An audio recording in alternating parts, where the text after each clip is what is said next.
우리 오늘은 이제 그 믿음에 대해서 이렇게 구원 얻을 믿음에 대한 응용을 시작합니다. 예, 사실은 우리가 로이드 존스 목사님 그 교리 강좌 시리즈로 하면 12권 14장 구원하는 믿음 이렇게 되겠죠. 근데 오늘 믿음에 대한 이야기도 그 웨스민스터 신앙 고백서를 중심으로 우리 좀 정리하도록 걸로 할게요. 자, 우선은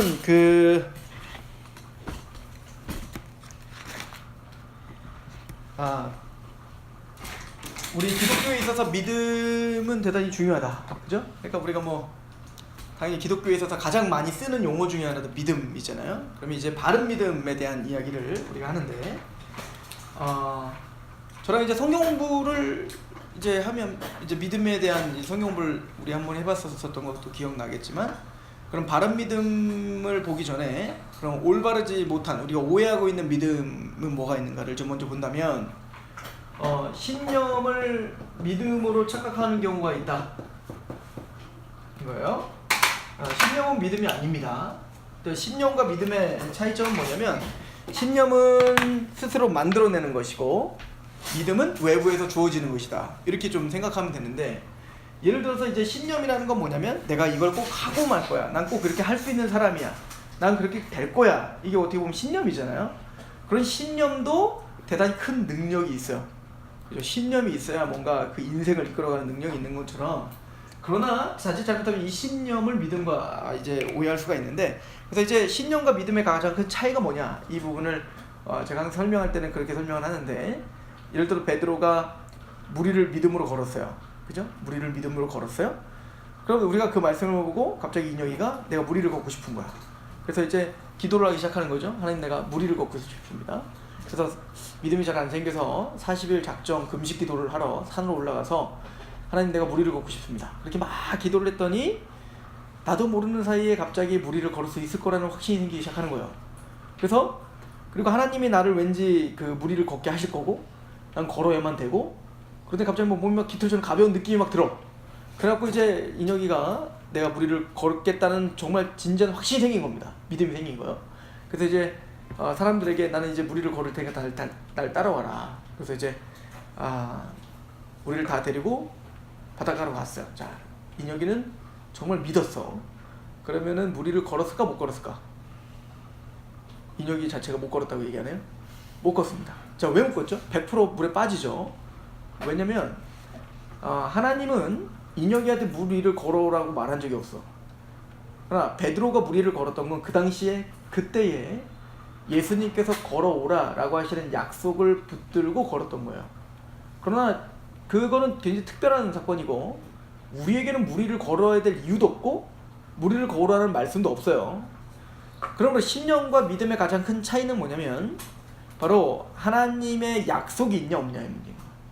그러니까 나의 진심이 믿음이다 라고 말할 수 없고, 우리가 진심, 진정, 그리고 최선을 다한다 라고 하는 것 이전에 내가 그것을 감격하고 또 내가 그것을 신뢰하고 있는 것 자체가 믿음이 아니라 그 신뢰와 믿음의 근거가 뭐냐는 거죠.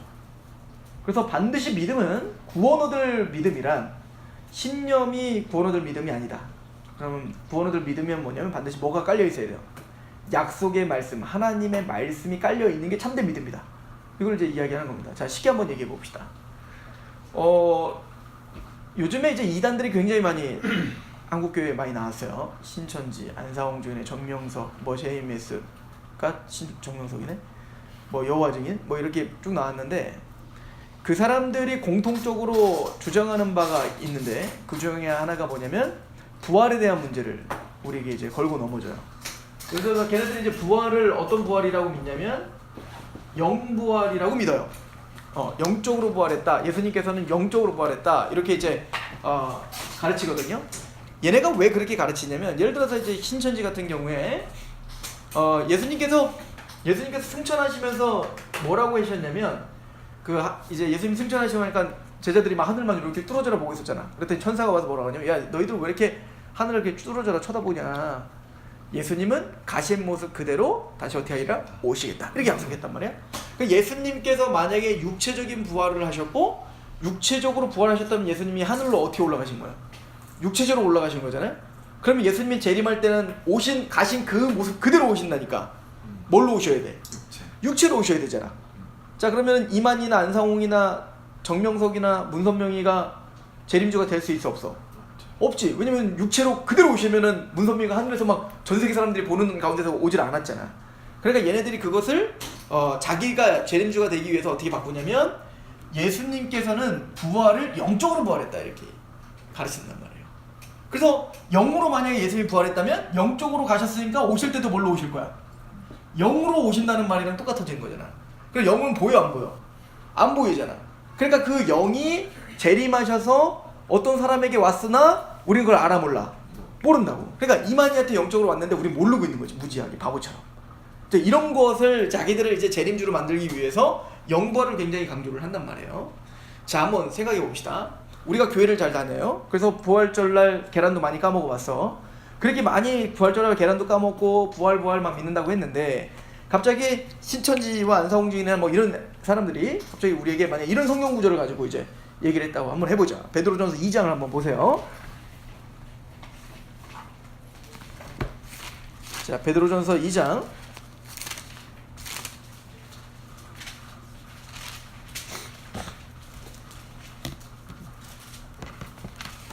자, 3장 봅시다. 3장. 베드로전서 3장. 자, 뭐 꼭 이 구절만 아니더라도 다른 구절들을 얘기하지만 저는 그냥 한 구절만 갖고 이제 한번 얘기해 보자는 거야. 베드로전서 3장 우리 18절 한번 읽어볼까요? 시작. 그리스도께서도 단번에 죄를 위하여 죽으사 의인으로서 불의한 자를 대신하셨으니 이는 우리를 하나님 앞으로 인도하려 하심이라. 육체로는 죽임을 당하고 영으로는 살리심을 받으셨습니다. 성경에 보니까 육체는 어떻게 되셨고? 죽음을 당하셨고, 근데 예수님이 살아나셔서 뭘로 살아나셨대? 영으로 살아나셨대. 그러니까 예수님이 육체로 부활하셨대요? 영으로 부활하셨대요? 육체는 죽임을 당했고 영은 어떻게 했대요? 살아나셨대잖아. 그러니까 예수님의 부활은 우리가 잘못 알고 있어요. 예수님의 부활은 영적 부활인 거지. 그러고 보니까 예수님께서 제자들이 막 돌아가신 다음에 제자들이 막 겁나가지고 다락방에 모여있었잖아. 근데 벽 뚫고 누가 오셨어? 예수님 벽 뚫고 오시잖아. 육체가 벽을 뚫을 수 있어 없어? 없지. 그러니까 예수님이 뭐였기 때문에? 영이었기 때문에 벽을 뚫고 오신 거란 말이야. 그런 거를 보니까 게다가 예수님이 막 여기 나타났다가 저기 나타났다가 막 동해 번쩍 서해 번쩍 하시잖아. 육체가 그럴 수 있어 없어? 없지. 그러니까 예수님은 뭘로 부활하신 거야? 영으로 부활하신 거지. 그러니까 예수님이 영으로 부활하셨으니까 예수님이 승천하실 때 뭘로 승천하신 거야? 영으로 승천하셨지. 그러니까 오실 때는 똑같은 모습으로 오시가 뭘로 재림하셔? 영으로 재림하시겠지. 영은 보여 안 보여? 안 보이지. 그러니까 사람에게 재림해서 왔지만 우리는 그를 알아볼 수 있어 없어? 잘 못 알아보는 거지. 그러니까 우리가 이만희를 안 믿는 거 아니야. 그치? 그러니까 영적으로 예수님이 어떻게 하셨다? 부활하셨다. 그러니까 나는 지금 한 구절 갖고 얘기를 했어. 그죠? 한 구절 갖고. 한 구절 갖고 얘기했는데도 헷갈리기 시작하는 거야. 그죠? 자, 내가 이 얘기를 왜 하냐면 우리가 마땅히 알아야 되는, 나는 예수를 믿어요. 나는 부활을 믿어요. 나는 십자가를 믿어요.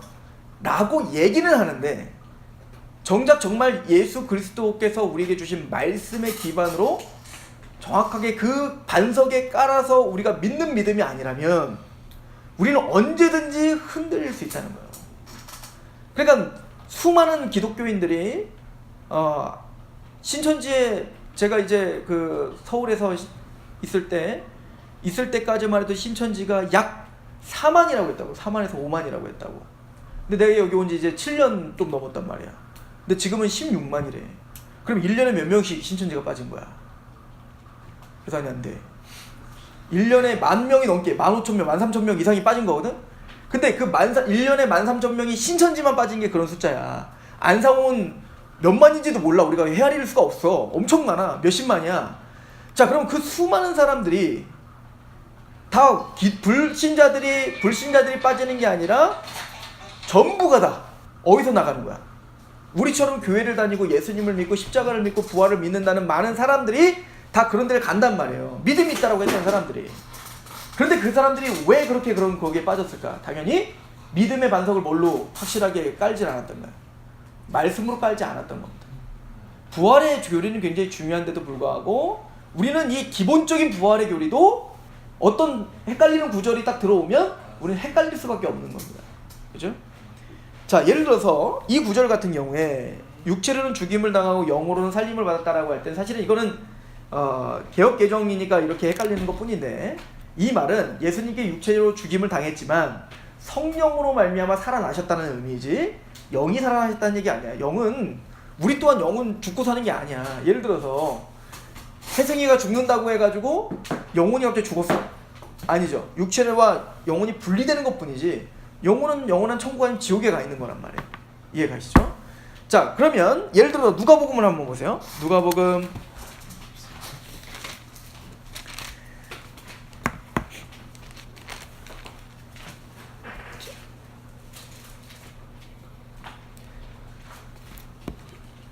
24장 36절부터 보면, 이 말을 할 때 예수께서 친히 그들 가운데 서서 이르시되 너희에게 평강이 있을지어다 하시니 그들이 놀라고 무서워하여 그 보는 것을 영으로 생각합니다. 그러니까 예수님이 부활하신 이후에 제자들은 그들을 뭘로 생각했어요? 예수님을? 영으로 생각했어요. 그랬더니 예수님께서 이르시되 어찌하여 두려워하며 어찌하여 마음에 의심이 일어났냐? 내 손과 발을 보고 나인 줄 알라.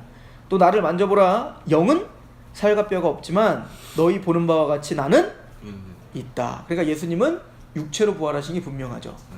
그러니까 그런데 예수님이 육체로 부활하셨다는 그 진리는 단순히 예수님이 육체로 부활하셨네가 중요한 게 아니라 그 예수님의 육체적인 부활은 우리의 종말의 예표가 되기 때문에 너무너무 중요한 거라고. 그러니까 예수님이 육체적으로 부활하심이 없었다면 우리가 최종적으로 육체적인 부활도 없을 거란 말이에요. 근데 예수님이 육체적으로 부활했기 때문에 우린 뭐까지 믿는 거냐면 예수님의 재림의 날 우리가 육체가 썩어지지만 나중에 예수님의 재림할 때는 그 육체가 다시 부활하여 우리가 그 부활된 육체, 예수님과 같이 부활된 육체를 입어 영원한 새하늘과 새 땅까지 갑니다. 그러니까 믿어도 되고 안 믿어도 되고는 교리가 아니라 굉장히 핵심적인 우리의 교리란 말이죠. 자, 제가 하는 얘기는 뭐냐면 우리가 믿음이 있습니다, 눈물도 흘립니다, 감정이 뜨겁습니다가 믿음이 아니야.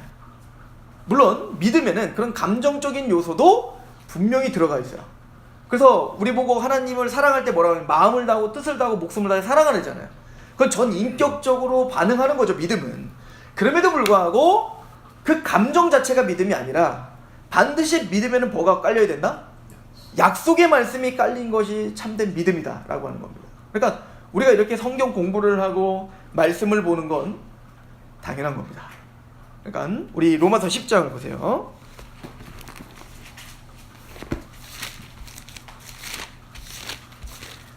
로마서 10장 17절 말씀 같이 한번 읽어봅시다. 로마서 10장 17절 시작. 그러므로 로마서 10장 17절 시작. 그러므로 믿음은 들음에서 나며 들음은 그리스도의 말씀으로 말미암아. 그래서 반드시 그 믿음이라는 것은 뭐를 통해서? 말씀을 또 그 말씀을 들음을 통해서 믿음이라는 게 생긴다. 그러니까 우리가 하나 보면 믿음이란 신념이 아니다. 그럼 신념과 믿음의 가장 큰 차이는 약속의 말씀을 갖고 있냐 없냐, 그 반석이 뭐냐는 거죠. 그래서 믿음이란 들음에 살하고 들음은 그리스도의 말씀으로 말미암는다. 그러니까 구원 얻을 믿음의 가장 첫 번째 우리가 기억해야 되는 것은 약속의 말씀이 있냐 없냐, 그죠? 이게 가장 중요하다라고 하는 거예요. 자, 두 번째는 그러면 그 약속의 말씀이 우리 안에 믿어진다는 얘기는 그 약속의 말씀이 적용이 되는 거죠. 그게 그냥 내 것이 되고 그게 그냥 말 그대로 믿어지는 게 믿음이야. 그죠? 믿어지는 거예요. 그냥 이게 내 것이구나 라고 확증하는 거죠. 그러면 이 믿음은 어떻게 우리에게 주어지고 어떻게 생기느냐, 바로 성령님을 통해서 이 믿음이 우리 안에 확증되는 거예요. 그러니까 믿음이란 누군가가 강요한다고 믿어지는 게 아니야. 그죠? 창근이 보고 믿어, 안 믿으면 너 오늘 이제 나한테 이제 죽는 거야 이런다고 믿어질까? 믿는 척은 할 수 있지만 믿음은 생기지 않는 거야. 예를 들어서 야, 내가 한번 믿어볼까? 그래, 믿어보자. 자, 믿자. 자, 이제 지금부터 믿는 거야. 시작. 그럼 믿어지는 거? 이렇게 믿어지는 게 아니라, 그러니까 믿음은 누군가가 강요한다고 믿어지는 것도 아니고 내가 믿으려고 노력하는 것도 믿음이 아니야. 그러니까 믿음 자체는 우리 인간의 행위가 아닌 거예요. 그러니까 우리가 할 수 있는 게 아니라고, 이 믿음이라는 게. 그죠? 예를 들어서 내가 한영이를 믿어 라고 하는 건 내가 만든 게 아니야 사실은. 그렇지 않을까? 한영이랑 지내다 보니 한영이가 믿어지는 거야 그냥. 이해가요? 그건 내 결단과 나의 노력 이상의 이야기란 말이에요. 자, 그렇다면 성경은 믿음을 뭐라고 하냐면 성령님이 우리에게 주신다고 말하는데 이런 이야기들이 이제 그 여러 가지 그림으로 우리에게 그려져요. 예를 들어서 이제 저랑 이제 성경 공부할 때 우리 그 효과적인 부르심이나 아니면 중생에 대한 이야기를 할 때 생각해보면 사도행전에 보면 사도행전 16장에 보니까 그때 사도 바울이 빌립보 성에 가서 루디아라는 여자를 만나서 믿음은 들음에서 난다고 하니까 사도 바울이 뭐를 전했어요? 복음을 전했잖아요. 그때 루디아가 믿었단 말이에요. 근데 그걸 뭐라고 표현하고 있었죠? 주께서 누가? 주님께서 루디아의 마음을 열어 바울의 말을 어떻게 하신더라? 따르게 하신더라. 청종하게 하신지라 따르게 하신지라 이렇게 말한다. 그러니까 그 루디아의 마음을 단단하게 굳어있던 마음을 열어서 바울의 말을 귀담아 듣게 하고 감격하게 하고 청종하게 하고 따르게 하는 게 누구라는 거예요? 주님이 하신다는 거예요. 누가복음 펴 있으니까 펴 있나? 한번 보세요. 누가복음 다시 한번 보시면 예를 들어서 엠마로 가던 두 제자도 우리가 그때 한번 참고해봤던 것 같은데, 자, 예수님이 부활하신 이후에 이 죽으시고 부활하셨는데도 엠마로 가던 두 제자가 있었는데 그 두 제자가 예수님 부활한 걸 몰랐던 거야. 그리고 믿지를 못했나 보지. 그리고 걸어가고 있는데 부활하신 예수님 옆에 나타나가지고 막 슬퍼하니까 그렇게 물어. 너희들 왜 이렇게 슬퍼하세요? 그랬더니 우리 선생이 죽었습니다. 예수님이 옆에 있는데 그걸 못 알아보고 우리 선생이 죽었어요. 막 슬퍼하니까 아 그러세요? 뭐 그러면서 근데 어느 시기가 됐을 때 이 두 제자가 예수님을 밝히 알고 믿음이 생겨. 자, 그거를 이렇게 이제 표현을 하고 있죠. 우리 23장 24장을 한번 가보세요. 24장에 다시 한번 가보시면 자, 엠마로 가던 두 제자가 이렇게 말합니다. 우리 30절 보시면 자, 25절부터 보자. 25절 이르시되 미련하고 선지자들이 말하는 모든 것을 마음에 더디 믿는 자들이요. 그냥 믿음 없는 거지. 그 제자들 보고 너희도 왜 이렇게 믿음이 없냐? 왜 이렇게 못 믿냐? 그리스도가 이런 고난을 받고 자기의 영광에 들어가야 할 것이 아니냐 하시고, 자, 예수님께서 두 제자에게 믿음을 주실 거야.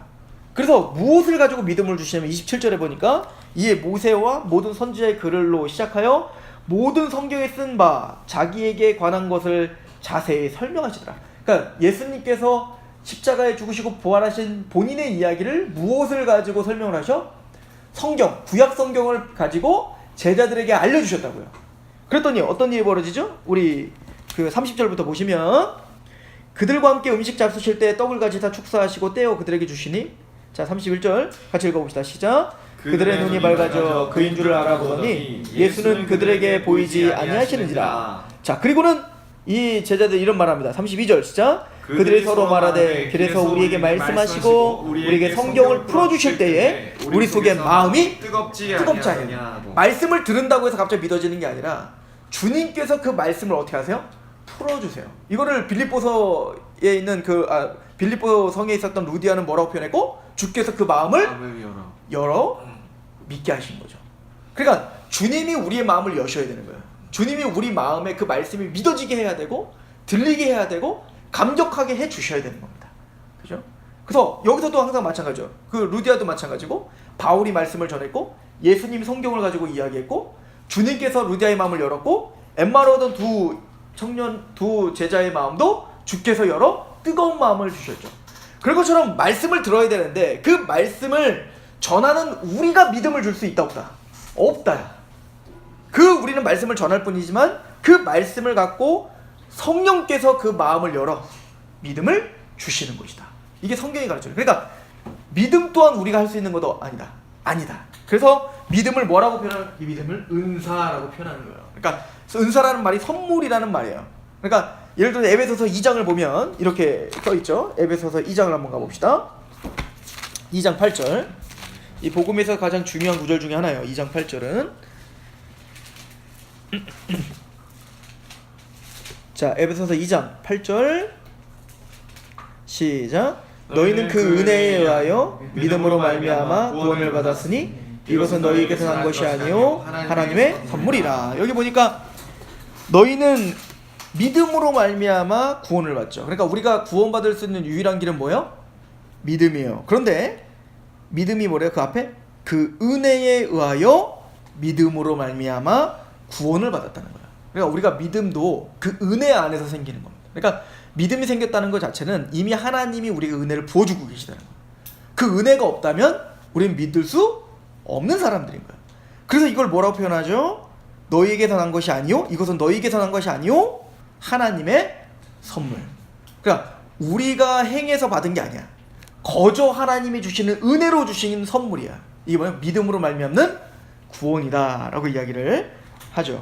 자, 이런 구절들을 하나만 더 좀 찾아보면 우리 요한복음 6장, 우리 이거 잘 그때 이제 예정론 할 때도 또 효과적인 부르심 할 때도 같이 찾아봤던 내용인데, 요한복음 6장을 보시면 40절 보세요.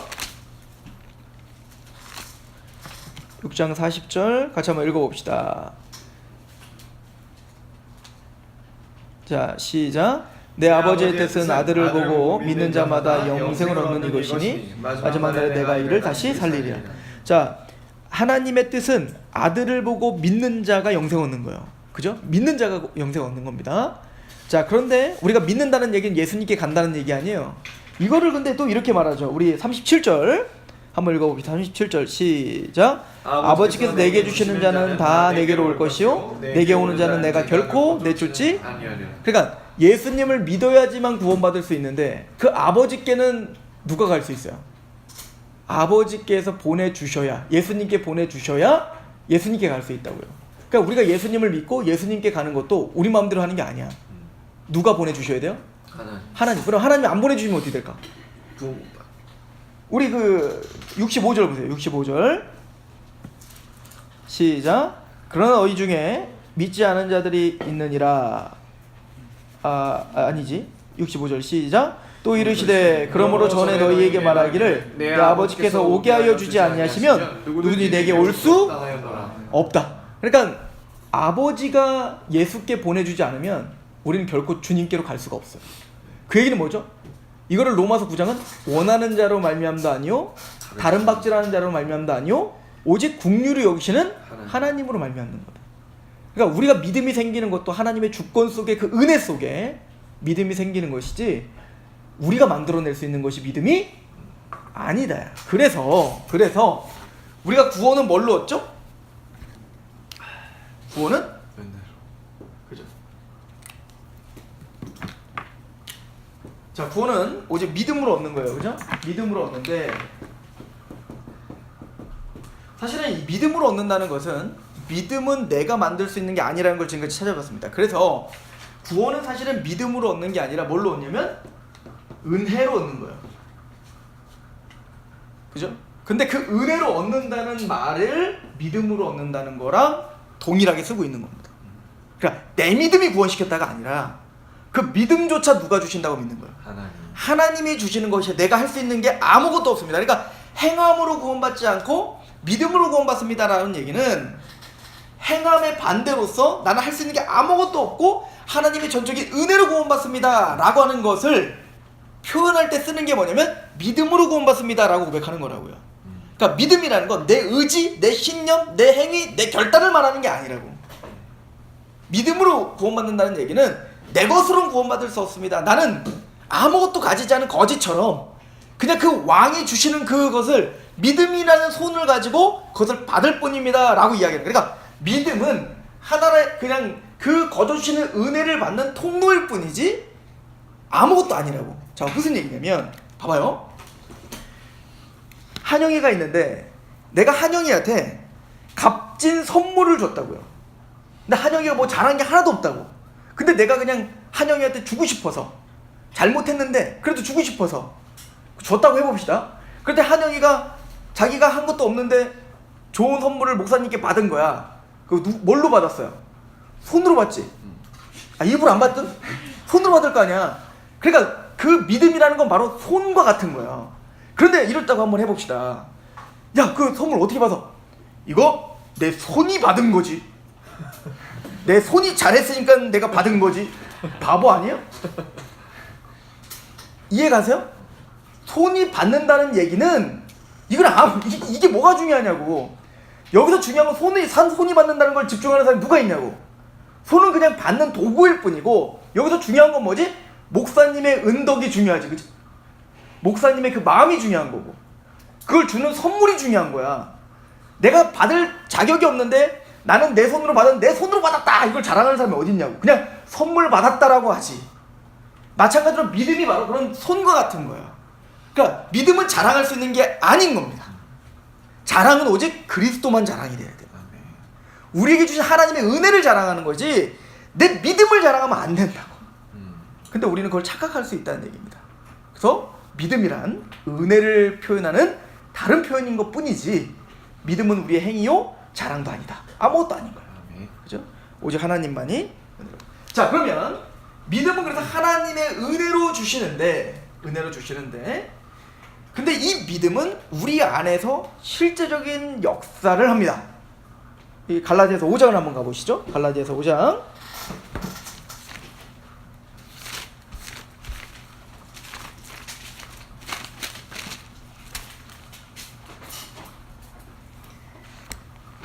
자, 갈라디아서 5장에 보시면,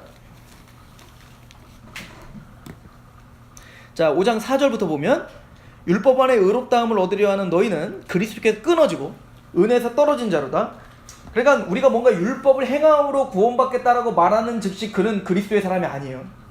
그러니까 믿음으로 구원받고 행함도 있어야 구원이 완성되는 거지 말했다면 이미 그 사람은 그리스도의 은혜에서 끊어진 자예요. 갈라디아서의 말을 하면 철저히 믿음으로만 받는 겁니다. 자, 그런데 5절 보세요. 같이 읽어봅시다. 시작. 우리가 성령으로 믿음을 따라 의의 소망을 기다리노니 그리스도 예수 안에 있는 할례나 무할례나 효력이 없으되 사랑으로 역사하는 믿음이다. 하나님의 전적인 능력과 사랑으로 우리 안에 역사되어 뭐가 생긴 거예요? 믿음이 생긴 거예요. 그런데 이것은 다른 말로 또 말하면 사랑으로 역사된 그 믿음은 무슨 열매를 낼까요? 사랑의 열매를 맺는 겁니다. 이게 사랑으로 역사하는 믿음이에요. 그래서 우리에게 참된 믿음이 있다면 그 믿음은 우리 안에 역동적으로 역사하여 사랑의 열매를 드러내게 됩니다. 그죠? 그러니까 살아있는 믿음이란 우리의 생각과 가치관을 변화시킵니다. 자, 그런데 이 믿음이라는 것은 기계적인 게 아니기 때문에 이 믿음이 적을 수 있고 많을 수 있고 그래요. 그러니까 믿음이란 때로는 그 믿음이 약해질 수도 있고 그러나 다시 강해질 수도 있어요. 그러나 주님께서는 그 믿음, 사랑으로 역사하는 그 믿음이 점점 어떻게 되기를 원할까요? 강해지기를 원하시겠죠? 그러면 우리의 그 믿음을 강화시키는, 그러니까 믿음이 강해지면 강해질수록 우리는 어떻게 할까요? 삶에 드러나는 신앙의 열매가 더 나타날 수밖에 없겠죠. 왜? 사랑으로 역사하는 믿음이니까. 그러면 우리가 그 믿음을 성장시킬 수 있는 방법은 뭘까? 이거를 뭐라고 하냐면 은혜의 방편이라고 해요. 은혜의 방편이라는 건 뭐냐면 하나님이 우리에게 믿음을 성장시키고 우리의 신앙을 성장시켜 줄 수 있는 방편을 우리에게 허락하셨는데 그 은혜의 방편이 뭐냐면 여러분들이 잘 알고 있는 기도, 말씀, 예배, 교제 이런 것들을 통해서 성령님이 이런 모든 것들을 사용하셔서 우리의 믿음을 지키시고 성장시키시고 확장하십니다. 그죠? 그래서 우리가 어떤 그 선한 일을 할 수 있는 능력, 특별히 말씀과 성령을 통하여 우리가 믿음이 생성되고 격발되죠. 그뿐 아니라 말씀과 성령을 통하여 우리가 믿음이 성숙하기도 합니다. 그러니까 말씀은 구원받을 때만 필요한 게 아니라 우리의 신앙 끝까지 말씀과 성령이 우리 안에서 역사해야 믿음이 성장하는 거예요. 그러니까 미친 듯이 이렇게 성경 공부해야 된다니까? 미친 듯이 우리는 어떻게 해야 돼요? 성경을 봐야 돼. 자, 왜 그런지 고린도 후서 보세요.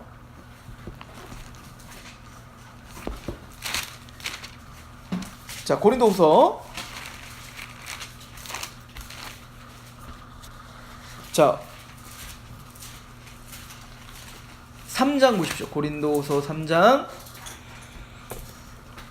이거 목사님이랑 몇 번 했었죠, 그죠? 이 말씀 많이 봤던 건데 중요하니까 또 봐봐. 여기 3장에 이제 13절부터 보면, 자 14절 보면, 그러나 그들의 마음이 완고하여 오늘까지 뭘 읽어요? 구약을 읽을 때 그 수건이 벗겨지지 아니했대. 자, 뭐 앞에 이야기들이 더 있는데 우선 거두절미하고, 지금 어쨌든 유대인들은 구약을 읽을 때 수건이 쓴 것처럼 구약을 본다는 거야. 그러니까 제대로 볼 수 있어, 없어? 없다는 얘기예요. 그럼 그 수건이 벗겨져야 구약 성경이 잘 보인다는 얘기잖아요. 그럼 어떻게 하면 벗겨질까? 거기 써있죠. 우리 한번 읽어봅시다. 14절. 그러나 그들의 마음이 완고해 오늘까지 구약을 읽을 때 그 수건이 벗겨지지 아니하고 있으니 그 수건은 그리스도 안에서 없어지는 겁니다. 그러니까 예수님을 만나야 없어지는 거야. 자, 그럼 15절. 오늘까지 모세의 글을 읽을 때 수건이 그 마음을 덮었도다. 그러나 언제든지 주님께로 돌아가면, 그러니까 이거 구원받는다는, 거듭나고 구원받아 예수님을 정말 믿게 되면 그 수건이 벗겨지는데, 17절. 주는 영이시니 주의 영이 계신 곳은 자유함이 있느니라. 18절 같이 읽어봅시다. 시작. 우리가 다 수건을 벗은 얼굴로 거울을 보는 것 같이 주의 영광을 보매 그와 같은 형상으로 변화하여 영광에서 영광에 이르니 그 주의 영. 굉장히 중요한 말씀인데, 지금 뭘 보고 있는 거예요? 구약을 보고 있죠. 성경을 보고 있죠. 근데 정말 우리가 거듭나고 구원받은 눈으로 구약 성경을 보면 그 성경을 통하여 뭐가 보인대요? 주님의 영광이 보인다는 거야. 그러니까 예수 그리스도의 이야기가 보인다는 거야. 다른 말로 말하면 예수님을 통해서 우리에게 베푸시는 하나님의 사랑과 자비와 사랑과 공의와 거룩과 그 어떤 하나님의 모든 이야기가 예수님을 통해서 보이는 거야. 그러니까 어떤 성경을 보더라도요. 그러면 그 성경을 통해서 주님의 영광을 계속 보게 되면 어떻게 되죠? 그와 같은 형상으로 변화하여, 우리는 말씀을 공부하고 말씀을 볼 뿐인데 그 말씀을 통해서 예수님이 영화롭게 되고 예수님을 알아가는 것 뿐인데, 우리는 자연스럽게 그 예수의 모습과 예수님의 모습으로 변화되기 시작하는 겁니다. 그러니까 이게 성화죠. 우리 말씀을 볼 뿐인데 왜 이런 일이 벌어지죠? 영광에서 영광에 이르니 곧 뭐로 말미암아? 주님의 영으로 말미암아. 성령님이 그렇게 하십니다. 우리는 말씀을 좀 공부하는 거, 이건 지식이 아닌 거예요. 말씀을 공부하고 하나님을 아는 지식이 우리에게 쌓이면 그게 지식으로 끝나는 게 아니라 성령님이 우리 안에 그걸 적용시켜 주시고, 나도 모르는 사이에 어제보다 오늘, 1년 전보다 오늘이 그리스도를 닮아가게 되는 모습을 보게 되더라고요. 이게 우리를 성화시켜주는 방법인 겁니다. 그래서 이걸 디모데후서 3장은 이렇게 말하는 거예요. 그러니까 내가 왜 이렇게 미친듯이 성경 공부를 자꾸 하자 그럴까? 이러니까 그런 거야. 그죠? 디모데후서 보세요. 디모데후서 3장